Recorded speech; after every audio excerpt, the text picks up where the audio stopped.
This is the Today with Tally podcast. And welcome back to the Today with Tally podcast, folks. We have a great show in store for you today. Look, today we are going to talk life. We're going to talk the good, the bad, the ugly. I mean, life is just that. It's life. Life is hard. It is, folks, it is not easy out there. We're going to talk rock bottom. Now, what does rock bottom look like? Well, for some, it could be drugs, it could be alcohol, divorce, getting arrested, custody battles, losing a job. We all go through different life struggles and life challenges that will create a rock bottom moment for us. But for some folks, rock bottom becomes the foundation for a miracle. Folks, these moments of despair are unsustainable, and they will eat you alive if you allow it to. Now, our next guest went from addiction to redemption, from handcuffs to a spiritual calling. We will dig into the raw and unfiltered truth of recovery and the intense story of Amber Norsworthy, folks, and that's exactly what we're going to get. We are going to get 4 key words today. We are going to get raw, unfiltered, recovery, and intense. This is a story that you do not want to miss. And folks, you never know that this could save your life. With that, we're honored to be joined by Amber Norsworthy. How are you, ma'am? Hey, I'm good. How are you? I'm good. Hanging in there. Now, Amber, look, to put it mildly, you've kind of had a rough life, from growing up all the way up until to where you're at now. Things are better. I mean, look, you've got a great job. You've got your own office. You've got a great marriage. You've got great kids. Life is good, but it always wasn't good. And, you've had to really pick yourself up, dust yourself off, and live the words of true resilience and perseverance and overcoming some of the largest life challenges that one could be thrown. And you've done just that. Now, let's start with your childhood, right? Mm-hmm. Describe what your environment was as a child. Look, what they say, that your life is a product of your environment. Now, just explain Absolutely. how it all started for you. Yeah. So my parents, they had me very young. They were in high school. They were high school sweethearts, and they had me the summer before their senior year in high school. And my dad, he was an alcoholic. It runs in the family. His dad was an alcoholic, and so the first 10 years, well, more than that, but the years that he was drinking until he put down the bottle in 97 was hell for me. I was the only child. I got the brunt end of his anger, and it was just complete chaos as a child. So, anger. Where did the anger come from your father? He was His parenting style was a result of how he was parented. His dad was an abusive alcoholic. So, in turn, my dad was the same with me, verbally, physically, mentally, emotionally, to both my mom and I as well. He had a lot of unhealed wounds that he covered up with alcohol and other things, gambling and things like that, until he finally gave it to the Lord and quit drinking. And that's when life started to look up a little bit for my childhood. Indeed, yeah, those unhealed wounds, they just Mhm. keep clawing at you, and then one day you kind of just explode, and or just little by little, just taking things out on folks that don't deserve to be, physically or mentally abused, Mhm. through substance abuse and things like that. Now, you would go through childhood, and if eventually, I mean, you graduated from high school, Mhm. I did. okay, I and, went and to then college. Went to college for a year before I got kicked out. what did you get kicked out of college for? For having a box of wine in my dorm room. Had a, had a box of wine, and now how old were you then? I was 17 actually. I was the youngest one in my class, and I moved into the dorms at a junior college at 17. I mean, well, I got to say, I mean, I was in the Marine Corps at 18, and we drank our butts off Oh at yeah, 18. So, I was not there for academics, that's for sure. and most college students are. I mean, the first 2 years of college, it's kind of a party, and then they say, "Oh God, I got to buckle down and start doing work." And Right.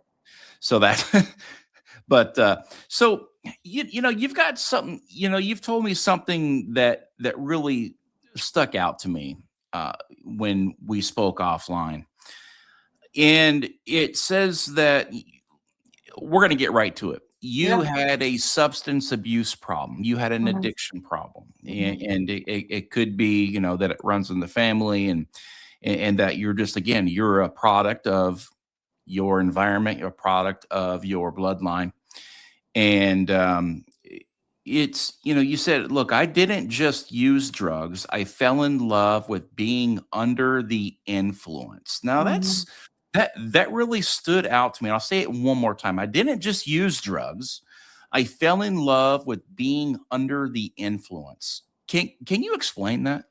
Yeah, so I didn't, immediately start with street drugs. I didn't go straight to dope.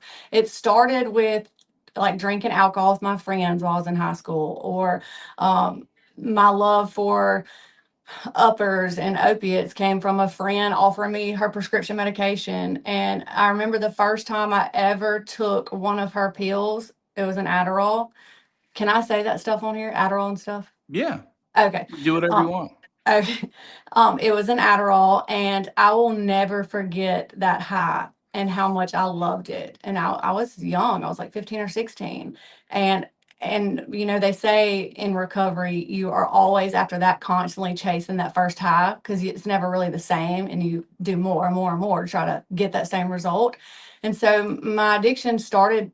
I say small, but not really. It started with drinking and smoking cigarettes and taking my friend's prescription medication, and I don't remember the question. No, no, it's just, you know, you fell in love with being under the influence. Yes, it was an Y- escape for me. Mhm. Absolutely. Yeah. And this was in your teen years, right? Your mid to High late school. teen years?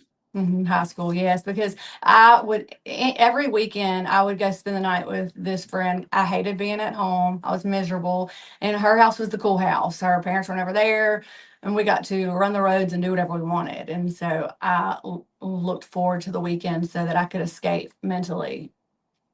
So paint me a picture of your high school. Were there a lot of folks at your high school, a lot of kids that were into drugs, or were you only running with a smaller crowd that was into the drugs and alcohol?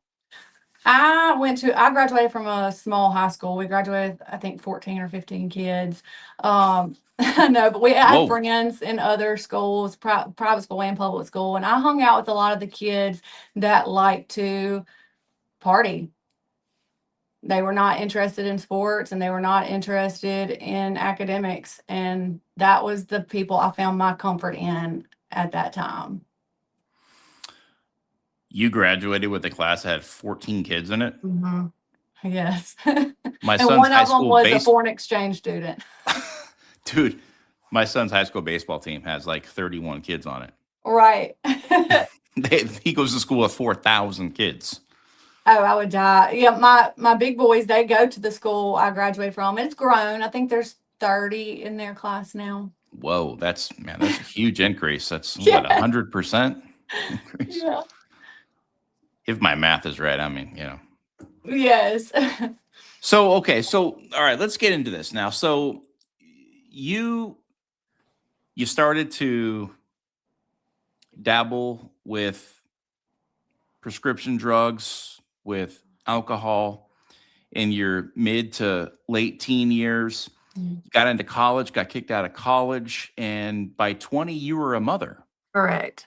And not only did you just have your first son, but you actually got caught robbing a house. Mhm. Explain that. Like, how'd you get into robbing houses at 20 years old when you just had a son? Well, so let me go back some. One big addiction that I had was not just to drugs and alcohol, it was also to men, to boys at the time. I did not want to be alone. I constantly had to have someone. I essentially got a high from being in a relationship, and I wanted to be loved. I wanted someone to love me, and so I was constantly going through relationships and boyfriends and all these things. So that a result of that is I had a son early at 19, and it did not work out with his father. He moved away. And of course, I got another boyfriend because I couldn't be alone. And he was not a very good influence. I'll just say that much. And yes, him and I got very under the influence one night with Xanax and alcohol. And he had this bright idea to go to somebody's house. He knew who it was, he knew whose house it was. And he wanted to go there and take his PlayStation and his PlayStation games and all kinds of stuff, his subs for his truck. He knew that this person was out of town for the weekend. So I'm just like, yeah, let's go. That leads to my arrest.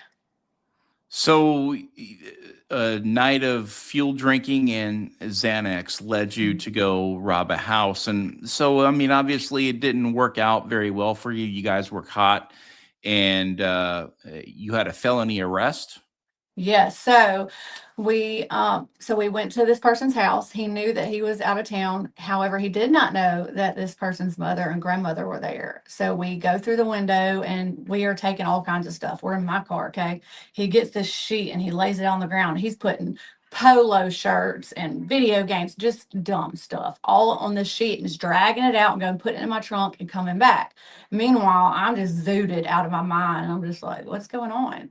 Well, this dude's room was like kind of like a basement type thing, and you can look up and you can see a window into the kitchen of the main house.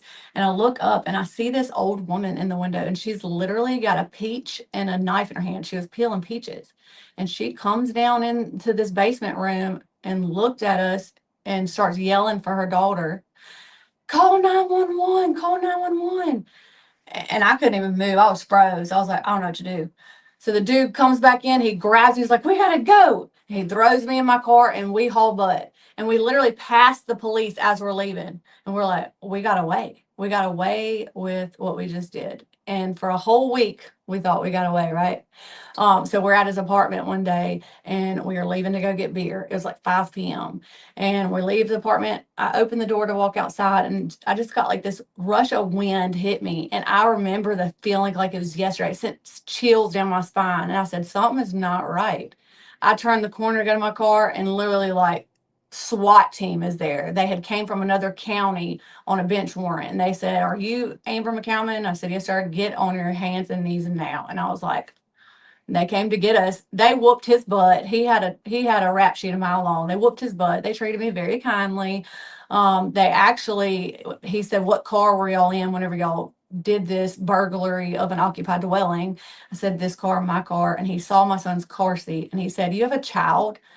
And I just started crying. I said, yes, sir. And he said, you're a mother and you are breaking in people's houses? And I was like, yes, sir. And he said, I will do your family a favor, because he wanted to know who had my kid. I said, my parents. He called my dad. He said, your daughter's under arrest. This is where she's going. This is what she did, but I'm not going to tow her car because I know she has a son. You might need this stuff, but I'm going to tell you where it's at. You come get it. So he didn't tow my car. They dropped me off at the county. And law, that was no fun. Jail is not for me. I was there for a month. It was horrible. So you get arrested, you go to jail for a month for this robbery that you were, uh, involved in when you were under the influence. Was that a breaking point for you? You would Like I think. was saying, when folks hit rock bottom, we have certain things in your life that kind of wake you up a little bit to say, hey, Mhm, look, I can't do this. I gotta live an honorable life, mhm. and this is far from honorable. Was this a point in your life where you said, dude, this is it. I No. I can't do this anymore. Absolutely not. You would think it would be for most, but for me, no. It was going to take a whole lot more to get me on my knees to surrender. Absolutely not. I just wanted to get out of there. And so I was court ordered to treatment. That's what the judge said. He would not let me out, and he was not going to let me out until I had a bed open at a rehab of my parents' choice, and my parents would not let me go anywhere but a faith-based facility. So I had to wait on this specific facility for them to have a bed open because it was a faith-based program, and it took a month. That's why I sat there so long. And they finally had a bed open, and I got dropped off there, and I was there for 3 months. It was no fun, but I had no desire to get sober. I couldn't wait to get out and keep doing my thing. So you went through 3 months of treatment at a faith-based facility, and you were counting down the days until you can get out there and use again? Yes, absolutely. I sure was. So this program didn't work at all for you. Yeah, no, and I can say some things that I learned there planted some seeds and that God would use later on in my life. I learned a whole lot there, and I learned a lot about His Word, but I was not ready yet to give it all up to Him. So when you left after 3 months of therapy, what did that look like? How long did it take for you to relapse and find your next high post rehab? Literally like a day. My parents found me a rental house, and my son and I moved in there. It was right down the road from their house, like a mile. And I was really good at manipulating. So my parents thought I was sober, and I was telling them all the things and just throwing them for a loop. So I would lie and say I'm going to an AA meeting so they would watch my son, but really I would just go out and do dumb stuff, smoke weed, things like that. But then they, started to say, well, we need to have some type of boundaries, and we want something to fall back on, something that makes you think before you use. So we're going to start drug testing you once a week. So I'm like, what am I going to do to get high that won't fail a drug test? That's whenever I found Duster, which is like spray can air, like you huff it, like Duster. I don't know if you know what it is. I found that, and one day, a friend of mine and I told my parents we were going to an AA meeting. We went to Walgreens and bought a 3-pack of Duster, and we stopped at this little nature trail place, and we were huffing Duster for about an hour. We are on the way home back to my house, and a mile from the house, she's driving. She passes out at the wheel. She blacks out. I fly through the windshield, break my back in 2 places, break my nose. They call my parents. My mom and dad rush to the scene, and I go to our major trauma unit here in Jackson. And I was there for about 3 weeks. I had to get fitted for a back brace and all kinds of stuff. And that is when I really fell in love with opiates, because they sent me home with a bottle of, I feel like it was an unlimited supply. You get out of rehab, then you start doing this dust. What exactly? I've never heard of it. I've never heard of Duster. Like older people call it can air. So basically it's what you spray on your keyboard to clean all the junk off your keyboards of your computer. You're huffing that stuff that Yes, it and it like gives turns you like super a cold when you spray it. Yes, and it gives you about a 10-20 second high, and then that's it. But it can kill you, or it can give you permanent brain damage. Like God really had His hand on me during my whole addiction, because the things I did were wild. Holy, and this was because you were afraid of taking a drug test, so you had to Yeah. find something that wouldn't. So wow, man, that's incredible. I've never. So that right there just tells you Yeah. just how your Far. addiction was really had a stronghold on you. And this was right after you got out of therapy. You Mhm. find yourself in an accident, in a car wreck. You're in the hospital with a broken back, Mhm. and then they introduce you to opioids. It's probably exactly what you wanted. And You yeah, that is a whole nother tangent I could go on, but the doctors knew. My mom was very vocal in the hospital. She just got out of rehab. She is an addict. She has addict mentality. Be very careful what you prescribe her. And they still gave me everything you can imagine. when you have a broken back, there's not really. I mean, Yeah. an ibuprofen just isn't going to work. So you either Mhm. live a life of insane pain that could literally take you away. or you get treated with opioids or painkillers to try to ease the pain a little bit to where you can live somewhat comfortably when you are healing from a broken back. Now, Mhm. you would get into these opioids and they begin to completely take over your life. Mhm. Yes, absolutely. Really, there was nothing that I wouldn't do or take to get a high. Like everybody says, "What's your drug of choice? What's your DOC?" Anything that got me out of my mind. Now, what I loved at the time was Xanax because it numbed all the pain for me. But if it wasn't available, if I didn't have it, I was not against taking or snorting or smoking anything. How long were you on the opioids from your back? And it will never stop. I mean, they eventually stopped prescribing it to me, but then I would just buy it off the street. So there wasn't anything I wasn't smoking, snorting, or taking up until the day I got sober. Didn't matter what it was. No, didn't care. Hmm. That's why I thank God fentanyl wasn't a thing back then because I'd be dead. Because I didn't care who it was. If they gave it to me, I was taking it. I had no fear. I just don't understand the motivation there. Again, I guess that's the disease of addiction Yep. that you go through. You know, your arrest, a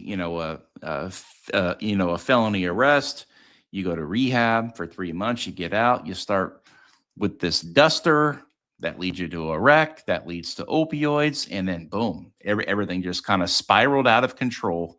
And you found yourself living in cheap hotels, just trying to get your next high. No. So after my first stint in rehab, after my arrest, breaking my back and all that, I told you I was addicted to men and I couldn't be alone. And I met another man. We got married, we had a child, and I maintained for a little while after we got married. Like to the world, I was functioning. I was going to work. I was taking the kids to daycare, picking them up, but there was not a day that I wasn't sober. And it really started going downhill at that time. 2011, 2012 is whenever it started getting really bad. I'd gotten down to 89 pounds. I was doctor hopping, I was pharmacy hopping. They didn't have the protocols in place like they have now, where they can see what all you filled and where. It wasn't like that back then. So I could go to 2 different pharmacies and fill 2 different prescriptions from 2 different doctors, and I never got caught. And so my husband at the time, eventually started picking up on, Amber, what is going on? Like, you are losing a lot of weight. You freak out whenever you're out of your medication. You drink every night, even on a weeknight. I mean, there was times he would wake up at 6 o'clock in the morning to go to work, and I would have been up all night long doing crazy stuff. Like I was ripping up the floors in the laundry room and painting them black, or taking the doors off the hinges, just random stuff. I was like doing all kinds of crazy stuff. And so it even got to a point where I went to go get a refill of my Adderall from one of my doctors. And he told me, he said, if you come back here and you've lost any more weight, I'm not giving it to you again. And I was like, okay. You want to know what my crazy addict mind did? I I got rolled change, quarters, wore cowboy boots, and had tons of change shoved down in my boots so that whenever he weighed me, I would not have lost any more weight. And it worked. Like that's crazy to me that I literally stuck rolled change and coins in my boots so that I could weigh more. It was wild. I didn't gain any, but I didn't lose any. Just the lengths I was willing to go to were insane, absolute insanity. Dude, that's the crazy thing right there is that you're thinking of ways that you can maintain your high through strategic ways of saying, I'm going to wear cowboy boots and I'm going to fill them with change and rocks or whatever it may be. So I look like I'm really 105 pounds Mhm, rather than 89 pounds. Because, if mhm. this doctor keeps prescribing you that stuff, it's basically malpractice. He's committing Oh, yeah. medical malpractice to give you the drugs that will ultimately lead to your death. Now, your drug of choice, and I mean, dude, the addicts You guys have an acronym system? Like you said, you're DOC. I've never, when you said DOC, I'm thinking Department of Corrections. Yeah, Like, that's your no. drug of choice. So, like, there's acronyms on the street of what you guys And want. they use that in rehabs too. Like, what's your DOC? Yeah, drug So, of like, you got choice. your own like whole like world street vocabulary going on there. Yeah. That's wild. So, all right. So what's next? Okay, so my ex-husband, it starts clocking to him and my parents, and him and my parents are, in the background, they're talking, they're like, something's going on. I'd been in tons of car wrecks. I mean, I would wreck a car, Enterprise would give me a rental, I would wreck it, they would give me another one. It was so bad that they put me on the do not rent list. I was just wrecking so many cars. My behavior was out of this world crazy, and that is what made my parents and my ex-husband realize something's going on. I mean, I was dumpster diving. I was leaving in the middle of the night to go dumpster diving just to find stuff. One time I found a gold necklace and I went and pawned it and got a bunch of money for it. Like, crazy, crazy, crazy behavior. And there was one morning that my husband at the time was going to work, and I was all over the place in the house just doing insane, crazy things to it, thinking in my mind I'm renovating. It's not renovating. And he found my pill bottles and went outside and opened it and chunked them.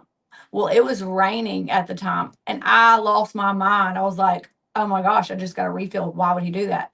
He leaves to go to work thinking he did something. I get in the yard, I'm on my hands and knees, and I find some Xanax. It was 2 Xanax pills, and they were in a leaf, and the rain was in the leaf, and they were starting to like disintegrate or dissolve. And I was so desperate. I was literally getting the leaf and dumping the rainwater and the peels in my mouth. Nuts. I just don't understand the life of an addict when it comes to the drugs. And I mean, look, we all have our addictions, in life. Whether it's alcohol, or prescription drugs or gambling. It could be a good addiction. It could be a bad addiction. But your addiction was on the side of addiction where not a lot of folks have been. Right. When you look at the broad spectrum of the population in our country, you are probably on the furthest really bad side of addiction. I mean, you're picking up a leaf when you're dumpster diving, when you're doing anything and everything you can to fill the void of you being sober and being high, and the heights you went to get there Yes. is astronomically high. And what did it do? How did it make you feel when you were in the dumpster, or when you were ripping up your floor, when you were getting in these wrecks?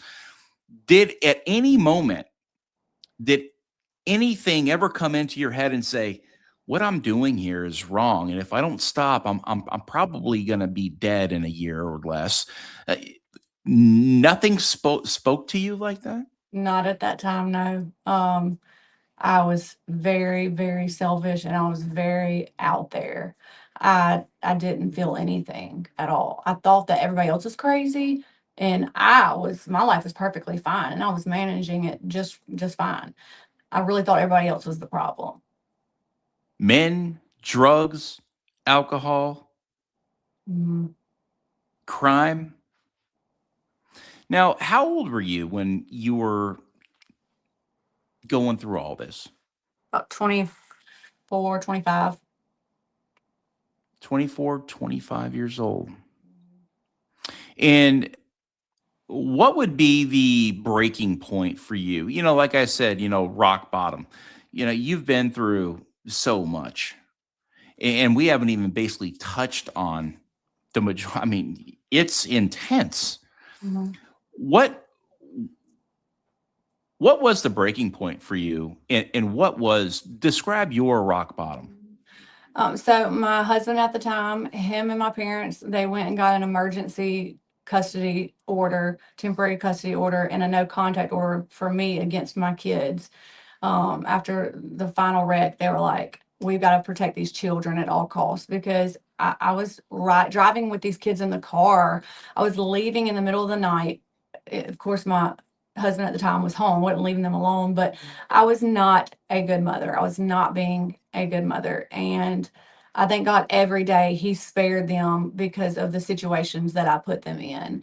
And so they got an emergency custody order, and my husband at the time left me, and he told me he dropped the boys off at my parents' house, and I was going to go get them, and it's going to be my weekend. And I get there, I'm there 5 minutes, and the police show up, and they serve me the papers, and they say, you have a no contact order against your kids. They have emergency custody. Too bad, so sad. So I was heartbroken, but I did not know how to be sober. So, and I'm like, then I start manipulating other family members. I go to my aunt and I'm like, I got to go to rehab so I can get my boys back. Please pay for me to go to rehab.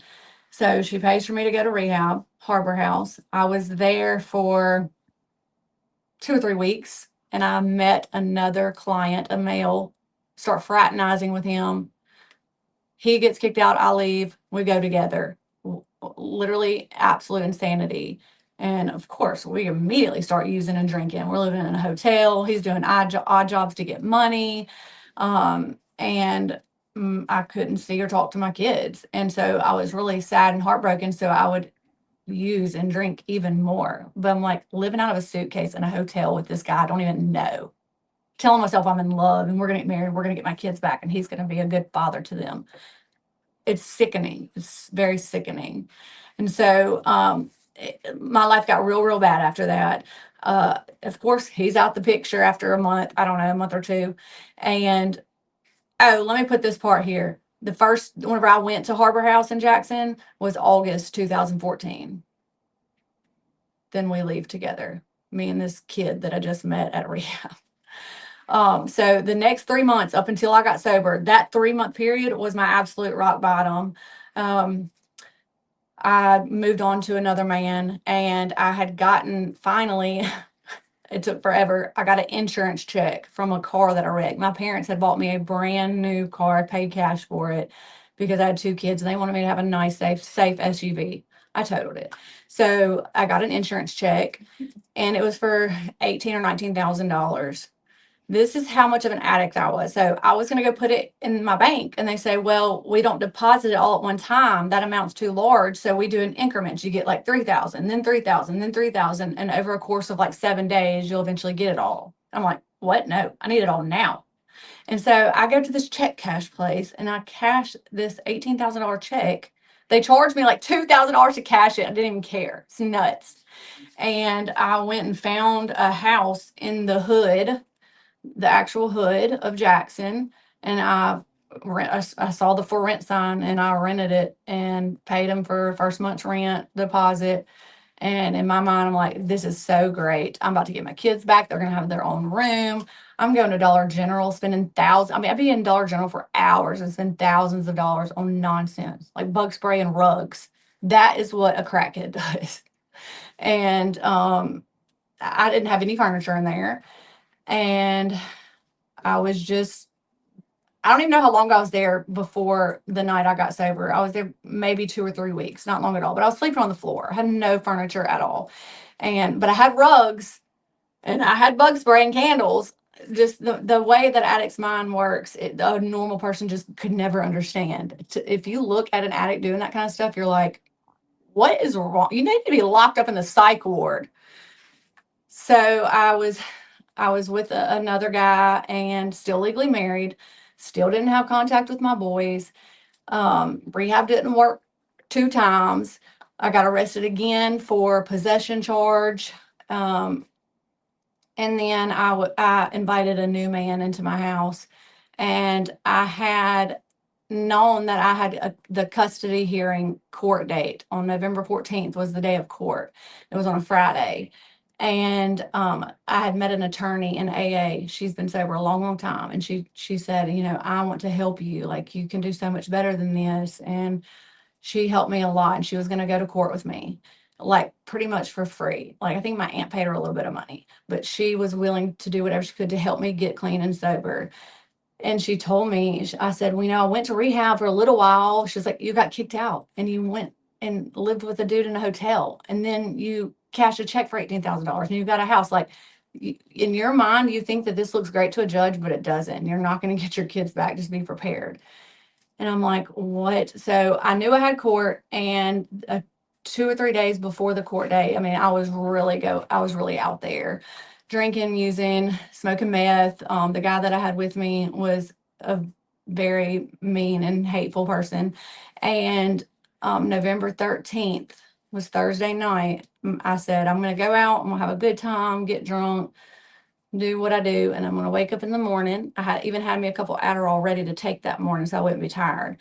And so I'm going to wake up in the morning, I'm going to go to court, I'm getting my kids back because I have a house and I have all this cash. Like, my mom really thought the judge was going to say, here's your boys. Like, no.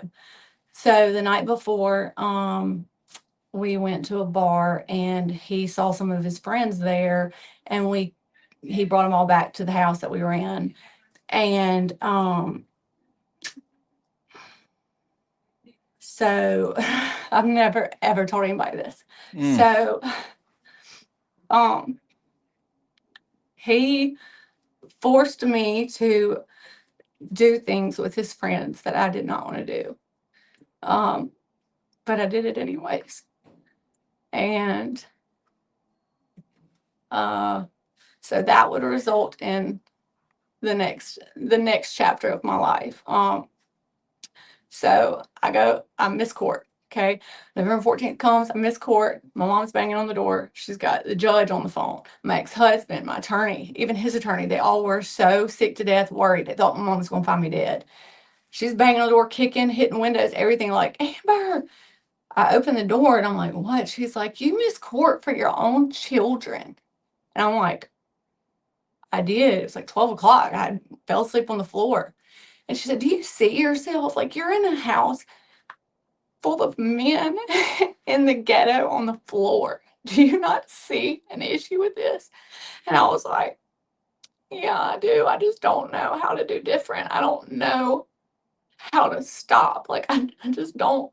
And so she said, let's go. And I said, I want to be sober. Like, I want to live life differently. So she called my ex-husband and all them and said, I found her. She's alive. I've got her. She said, but I've got to go to work and I can't, she's not coming to my house. Her daddy and I are not going to let her stay at our house. So we need somewhere for her to be for the weekend until she can go back to treatment Monday, because I wanted to go back to rehab. And so my ex-husband got me, and he took me to a hotel, and I slept and detoxed that entire weekend. And I was so broken. I was so broken. And for him to even want to bring me and do that for me is crazy, because I was bad to him. I was very bad to him, and to my children. And so I detoxed for the weekend, and he takes me back to Harbor House in Jackson. That was going to be my second time at that facility. And he takes me there that Monday morning. On the way to rehab, I get a call from Enterprise, the rental car company, and they're like, you have yet to turn in your rental car. Do you know where it is? Like, what's going on? They're going to put a warrant out for your arrest saying it's stolen. I told them, I literally said, y'all, I'm on my way to rehab. I don't know. It's either at this bar, or this bar. They ended up finding the rental car sitting on all four flats. Windows were busted out, no keys, and it was just in this bar parking lot. I still don't know what happened to the car, why it was in that condition. I have no idea. So I was definitely on the do not rent list. So I get to rehab and I'm like, I'm going to be sober. I want to know how to be sober. I'm going to stay. I'm going to stick it out. I wasn't court ordered this time. I went on my own free will. I wanted to be a good mother. I wanted my boys. Hold on. There's an ambulance. I don't know if you can hear it. You're okay. I was on my way till it went away. So I wanted to be there. I wanted to be sober. So I already had 2 boys at this point. They were 5 and 2. My boys were 5 and 2. And I'm there for 2.5 weeks. And I just knew I was pregnant. I could just feel it. I've been pregnant twice already at that time. So I'm like, I really think I'm pregnant, and I will die if I'm pregnant, because I'm nothing to my name. I'm in rehab. I don't have custody of my other 2 kids. I'm legally married. So the nurse for the facility takes me to the bathroom, I take a pregnancy test, and I'm pregnant. And when I tell you that's the sickest I've ever been, I was disgusted with myself. I'm like, Amber, how can you do this again? Like, you can't even parent the two you have. Your parents are doing it. Your husband at the time is doing it. Like, you cannot take care of another kid. Well, even though I had not surrendered my life to Jesus, I still knew I could not have an abortion, which was an option. They would have taken me to the facility. I couldn't do it. So I called my parents with my counselor. I put them on speakerphone and I said, Mom, I've got to tell you something. And she said, my mother knows me like the back of her hand. She said, please do not tell me you're pregnant. And I was like, I'm pregnant. And she said, Amber, do you even know who the father is? I said, no, I have no idea. I had no idea, because the night of conception was the night of November 13th that I did things and was forced to do things with several different men that I didn't want to do.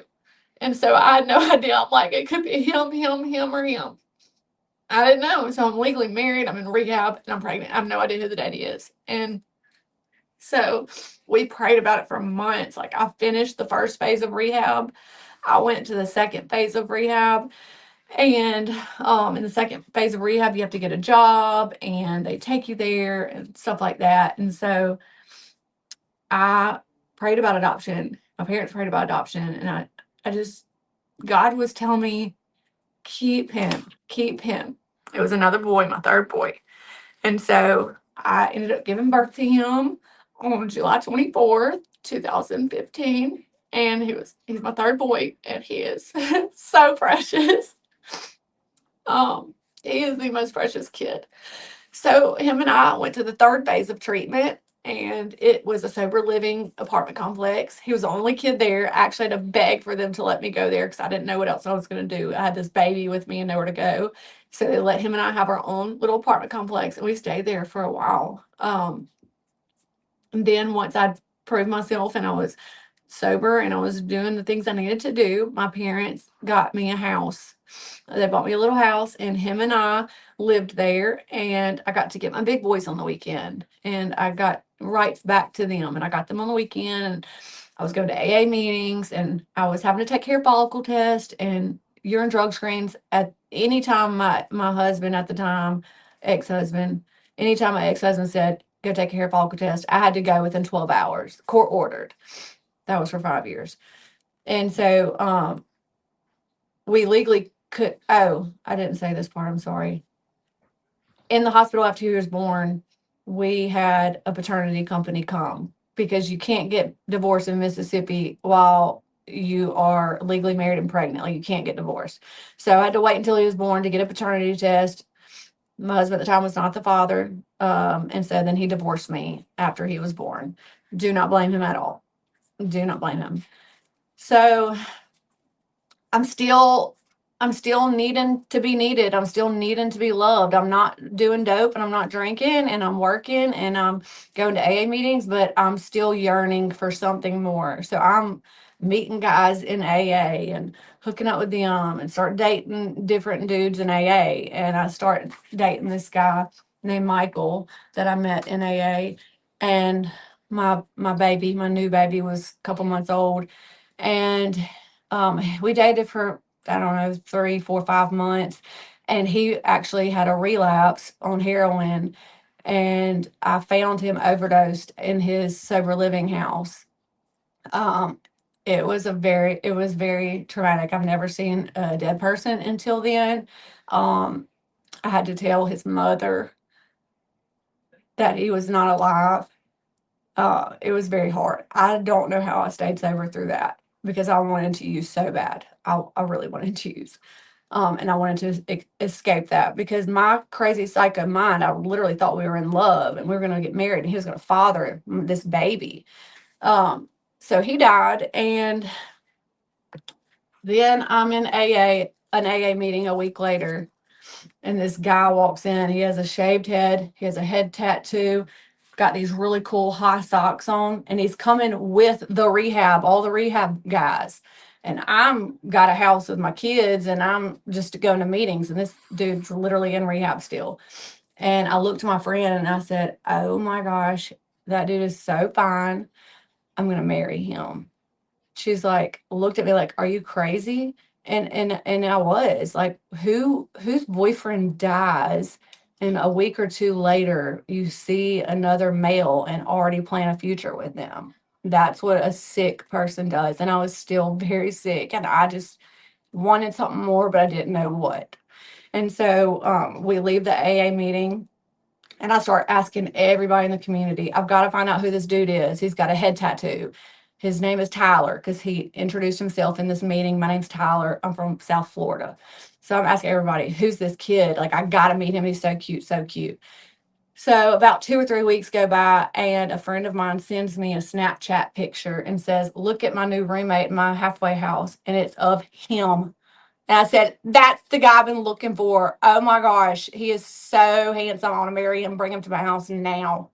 And he's like, "What?" I was like, "I've been looking for him. I've been looking for him since the first time I saw him. I've been asking everybody about this Tyler kid." So Tyler had nothing to his name, literally came to Mississippi on a Greyhound bus with a couple $100, I think, and a backpack with clothes. He had nothing going for him. Why a mother that's trying to get her life together would go for someone like that, don't ask me, because I was not in my right mind. So he drops him off at my house, doesn't have a car, nothing. And I'm like, I literally fell in love, and he did too. And we got married within, gosh, 10 weeks or so. We were at the courthouse getting married. And he relapsed shortly after we got married and was drinking. And he found himself on his knees asking God to please take this desire away from me. And he did. And what's so crazy to me is the whole time I was pregnant with my baby in rehab, I was so worried sick for him because my two big boys have a dad that loved them and he is a great father to them. And I'm like, I have this baby that's not going to have a dad. And he's going to see his brothers going with their father on the weekend and say, "Where's my daddy?" And so I was so consumed with who in the heck is going to be a father to my kid who's a bastard, basically. I mean, he is.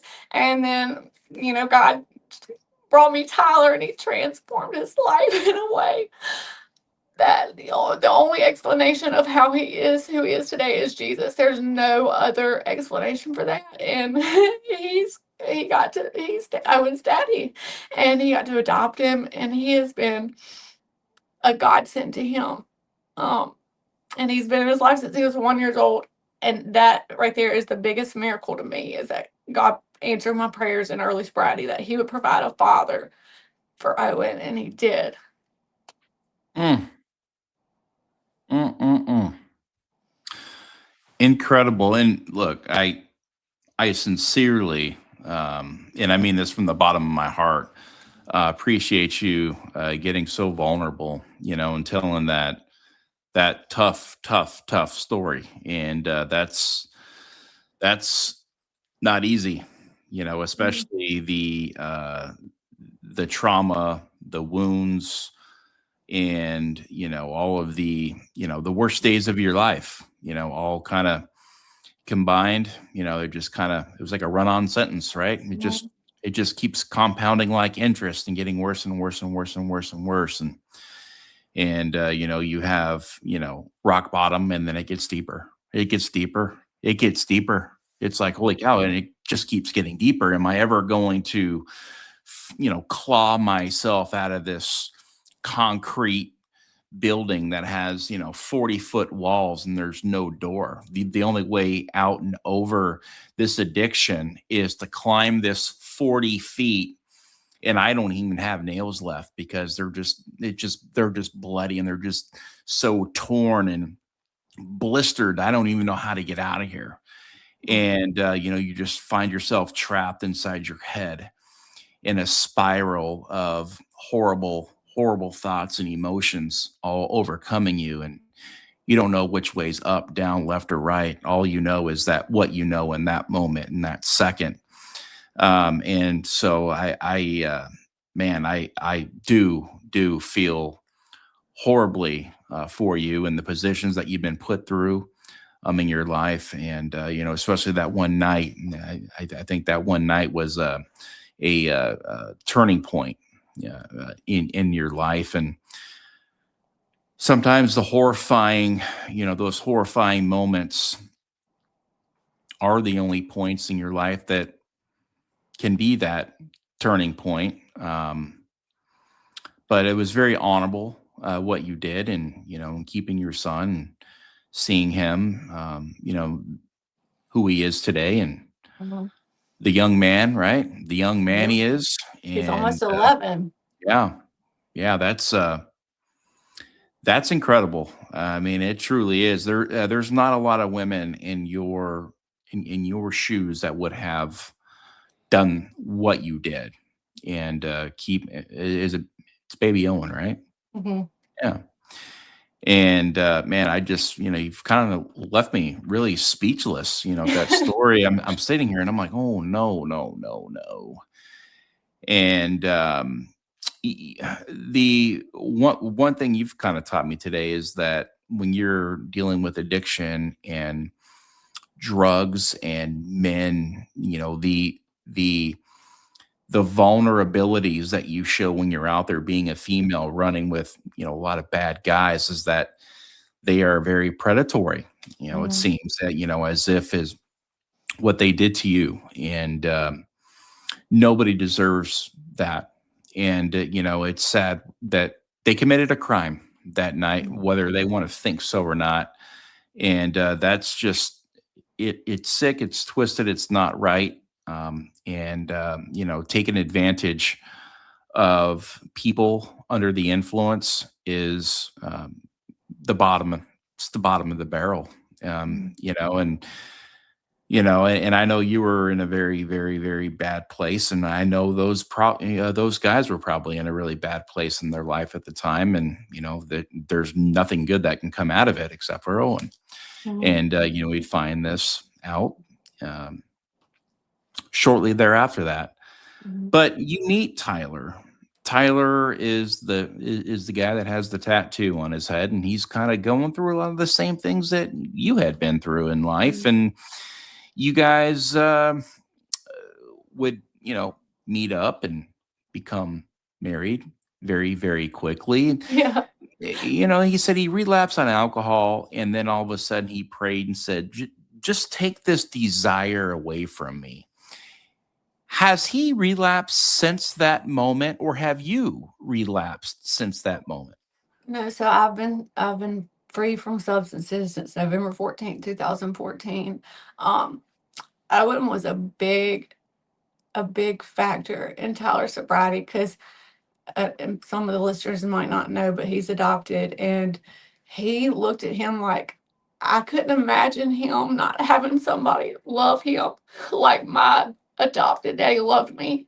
And like he looked at him and said, I've got to get my crap together for this kid, if anything. I've married his mom, I've took on the role of being a father, and that was God really used that as a big factor for him to want to change his life and turn his life around.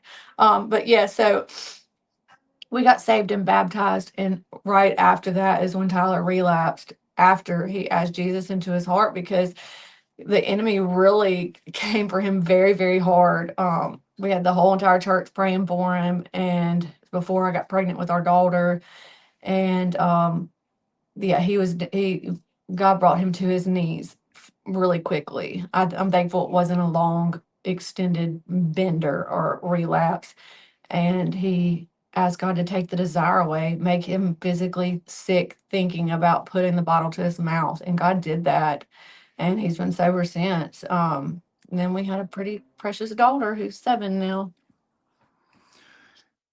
That night, okay, look, Owen, this could have happened on possibly the worst night of your life, but because of that worst night of your life, having Owen into this world has really been the piece, I think, the puzzle piece that Mhm. has saved you and has helped Yeah. save Tyler as well.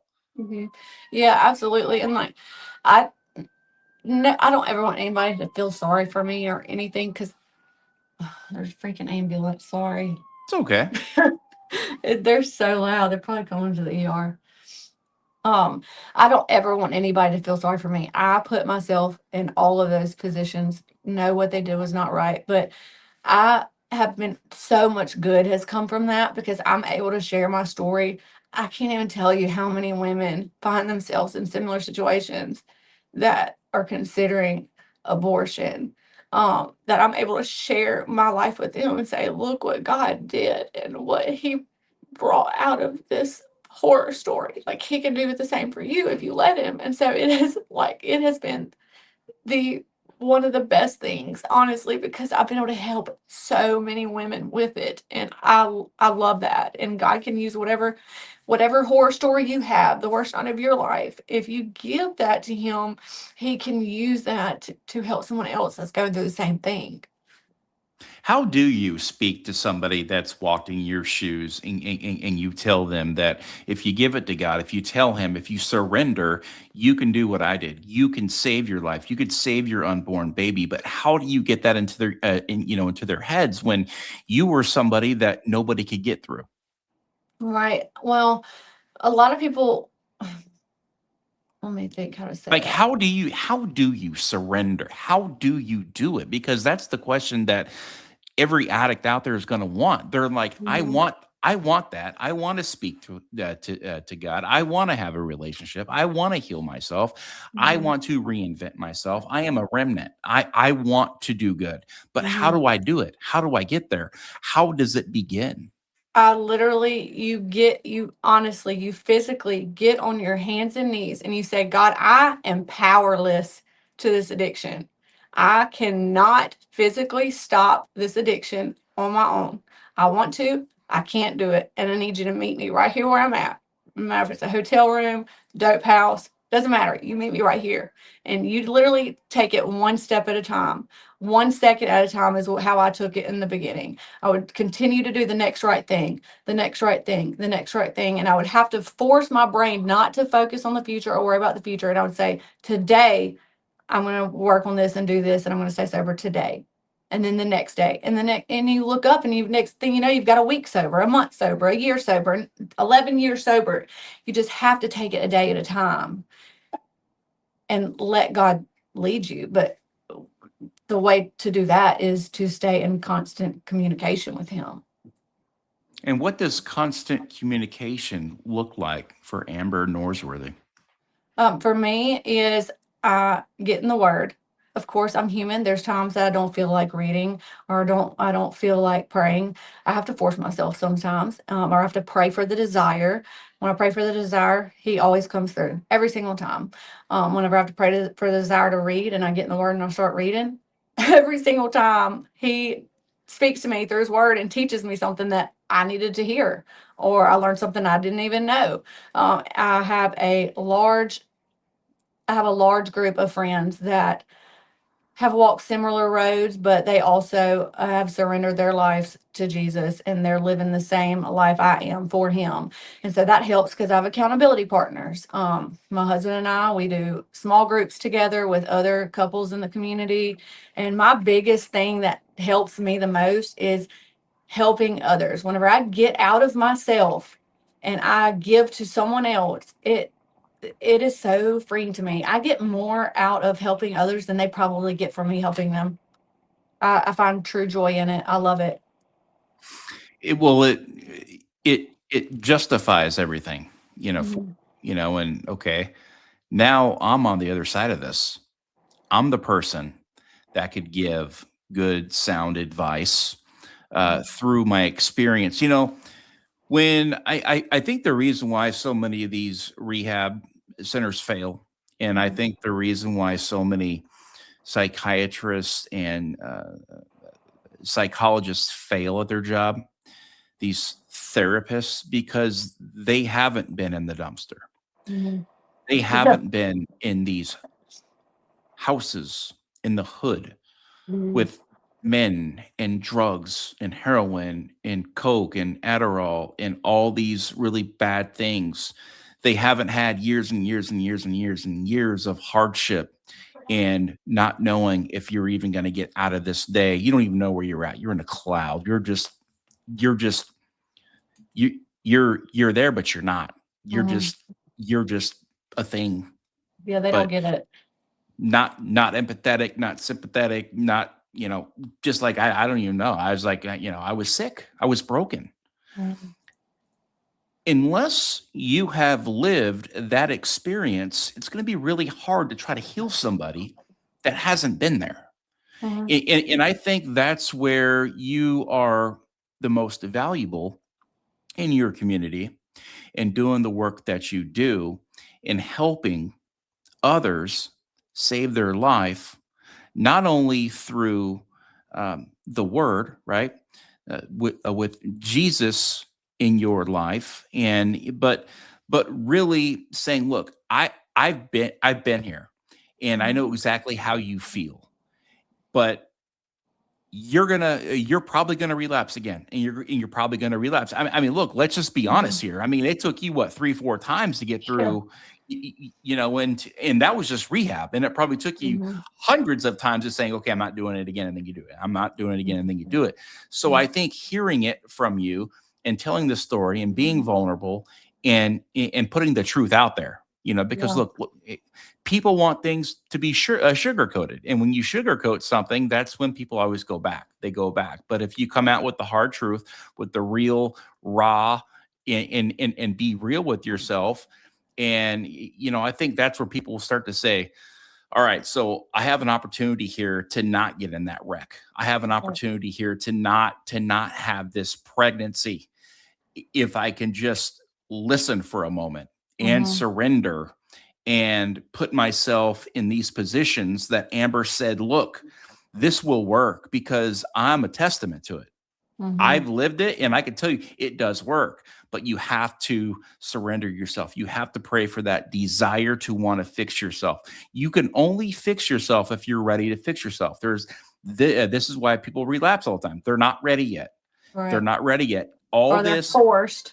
yeah. So it's all, but if they're forced, It doesn't work. it's not going to work. It's not going to work because they're not Right. ready yet. They're not ready yet. You have to be ready to heal yourself. Only you can fix you. You can get all the help and support and all the counselors and life coaches and accountability partners, all that in the world that you want. Mhm. But unless you're ready to heal yourself, only you can heal you. Only you can advocate for you in a way that nobody else can, because there's Mhm. nobody else in that head of yours other than yourself. So Right. your biggest, advocate, your biggest, enemy, your biggest fan, anything and everything that is special to you in your whole entire life is right back in that mirror, Yes. and that right there dictates everything on how you move forward, how you step back, how and like I said, life is hard. It's full of ups and downs, and laughs and smiles and cries and just chaos, right? Like Right. your husband Tyler, great guy. He's Mhm. actually been on this podcast. Phenomenal man. And I think you Yeah. guys are perfect for each other. I mean, you guys have similar stories. I could see where the accountability can really come into place. I'm going to Mhm. keep you in check. You're going to keep me in check, and we're going to Right. live this life, and we are going to form a business.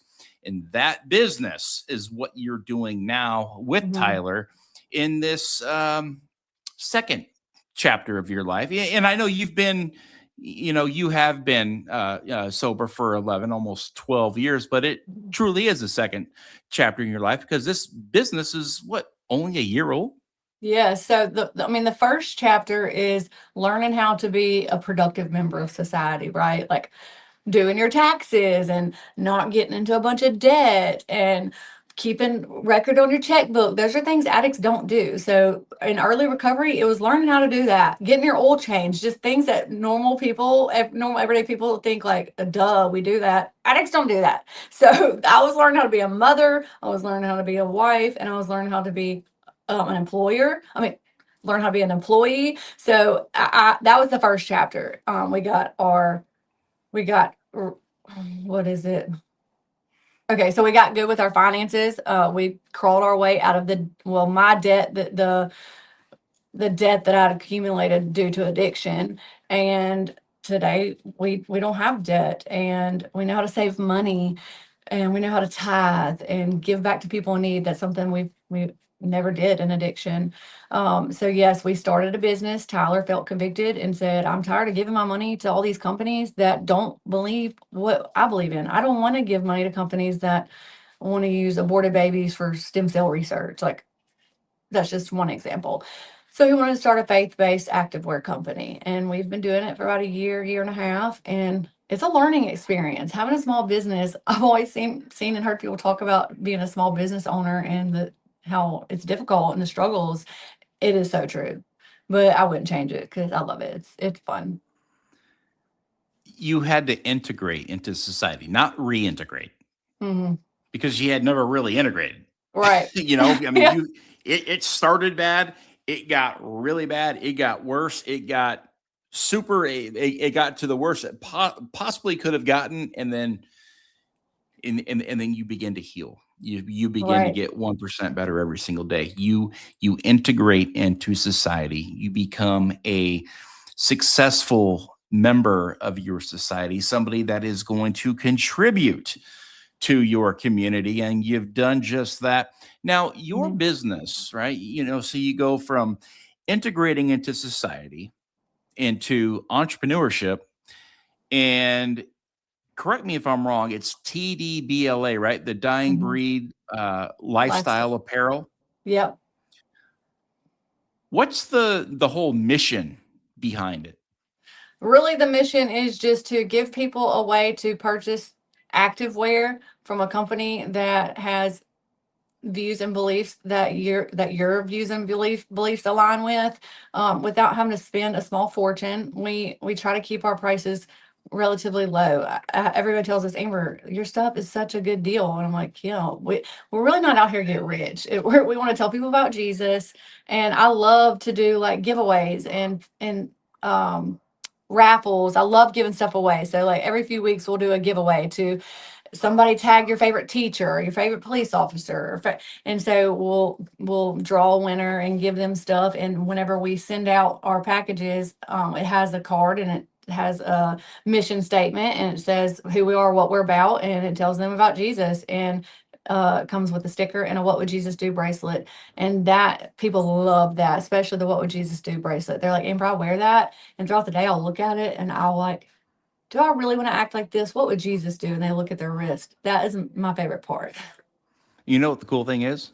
Mm. Is after Tyler was on, you guys sent me a gift, Yeah. and it was the nicest thing. And guys, look at that couple. And yes, Tyler is a very handsome man. So she knew. She knew. And I mean, look at that young lady. Guys, this right here is called healing.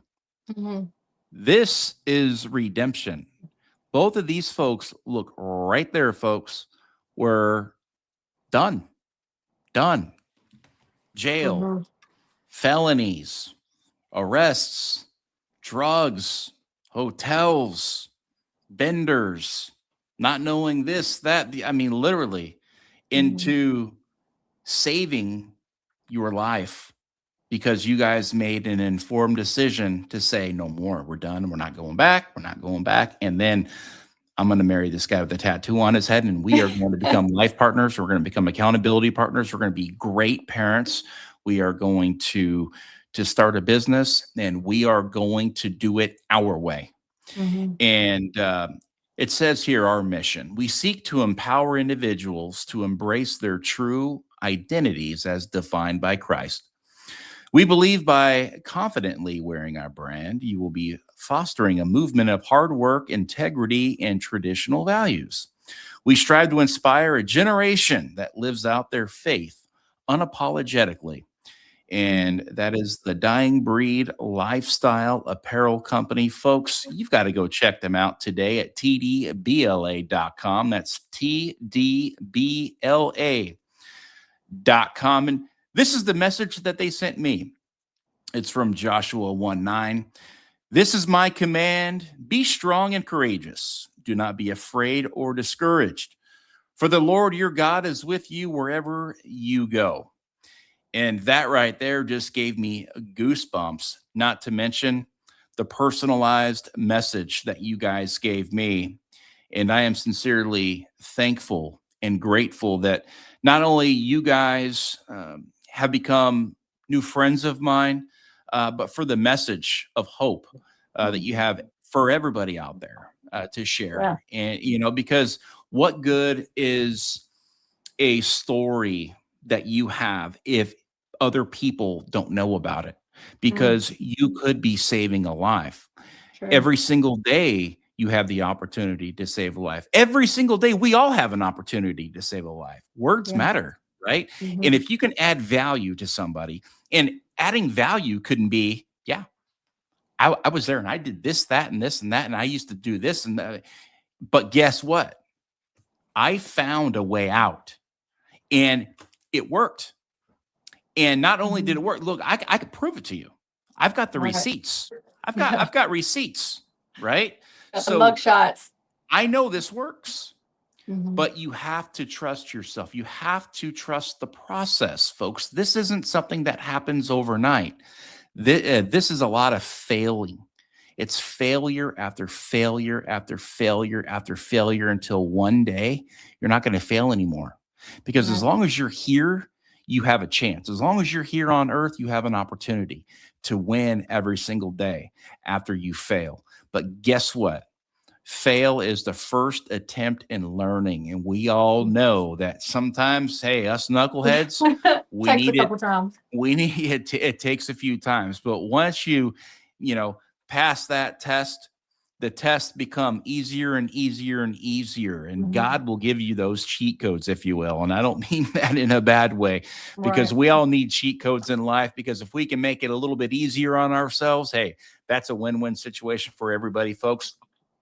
Look, I know we could have probably talked for weeks, about your story, but look, I sincerely appreciate you coming on today, and like I said, getting vulnerable and really digging deep into some of your story, and and getting it out there for others to listen to and absorb, and to possibly put their self in your shoes for just a moment, even. And you never know who you may be touching, or who you may be silently communicating with. How can people contact you? We have a Facebook page. It is the Dying Breed Lifestyle Apparel Co. And then we have our personal Facebook page. It's our name. And then we have a TikTok also, the Dying Breed Lifestyle Apparel Co. Love it. Can I say one thing real quick? I Of don't course. just like stick it somewhere maybe. Yeah. So one thing that sobriety has done for me is it has given me a relationship with my parents, like one that is out of this world. My dad is a wonderful man of God today. My parents are still married. They've been married 37 years. My dad is one of the main reasons that in the beginning I said, I know God is real, because I saw the transformation in him. No one can be a drunk, abusive jerk like he was and be who he is today without something higher, something more powerful. And for us, that is Jesus. And so I love my mom and daddy. I love them. They are great parents and grandparents. And then my ex-husband and I, great friends. Him, Tyler, and I, we co-parent so well. We are friends, and I'm grateful for that. God has restored a whole lot in my life that I don't deserve, but he has, and it's all because I gave it to him, and I put the dope down. So I love it. Yep. I love success stories. This is the Today with Tally podcast.